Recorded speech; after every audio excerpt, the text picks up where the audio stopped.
गुलशन ग्रोवर, जिन्हें बॉलीवुड का बैटमैन कहा जाता है, भारतीय सिनेमा प्रेमियों को एक नई स्टाइल की खलनायकी से परिचित कराने वाले अभिनेता हैं। इनकी अपनी जिंदगी की कहानी भी किसी फिल्म से कम नहीं है। गुलशन ने अपने बचपन में बहुत गरीबी देखी और घर घर जाकर सामान बेचकर अपने परिवार की मदद की। बचपन में गुलशन ग्रोवर को कभी नहीं लगा था कि वह एक दिन फिल्म इंडस्ट्री में इतनी ऊंचाइयों को छू लेंगे। गुलशन का जन्म 21 सितंबर 1955 को दिल्ली के अशोक विहार इलाके में हुआ था।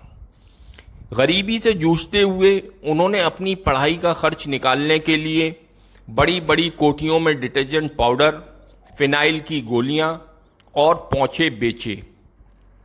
उनका स्कूल दोपहर को लगता था, इसलिए वे सुबह ही घर से सामान बेचने निकल पड़ते थे।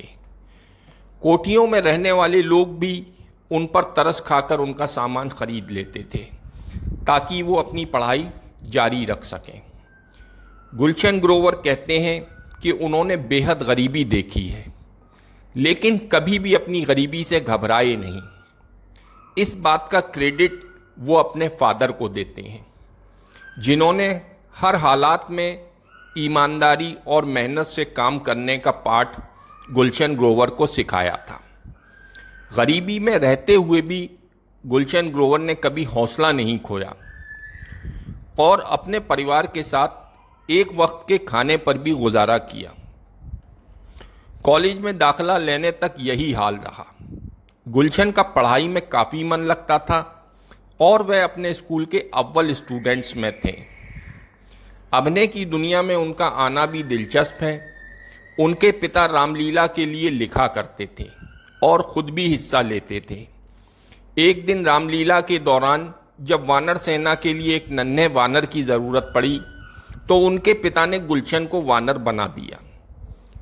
यही वो दिन था जहां से गुलशन की दिलचस्पी नाटकों में बढ़ी और वो अपने स्कूल के ड्रामों में भी हिस्सा लेने लगे। गुलशन ने हायर सेकेंडरी में फर्स्ट क्लास में पास होकर दिल्ली के नामी गिरामी college Shri Ram college of commerce में एडमिशन लिया। वहाँ भी उन्होंने नाटकों में हिस्सा लेना जारी रखा और पढ़ाई और एक्टिंग दोनों में अच्छा प्रदर्शन किया। दिल्ली यूनिवर्सिटी में उनका नाम होने लगा और आसपास के महिला कॉलेजों में पुरुष अभिनेता की ज़रूरत पड़ने पर भी उन्हें बुलाया जाता था। आज गुलशन ग्रोवर भारतीय फिल्म इंडस्ट्री का एक जाना माना चेहरा है, जिन्होंने अपनी मेहनत और संघर्ष से यह मुकाम हासिल किया है। उनका जीवन यह सिखाता है कि कठिन परिस्थितियों के बावजूद ईमानदारी और मेहनत से अपने लक्ष्य को प्राप्त किया जा सकता है।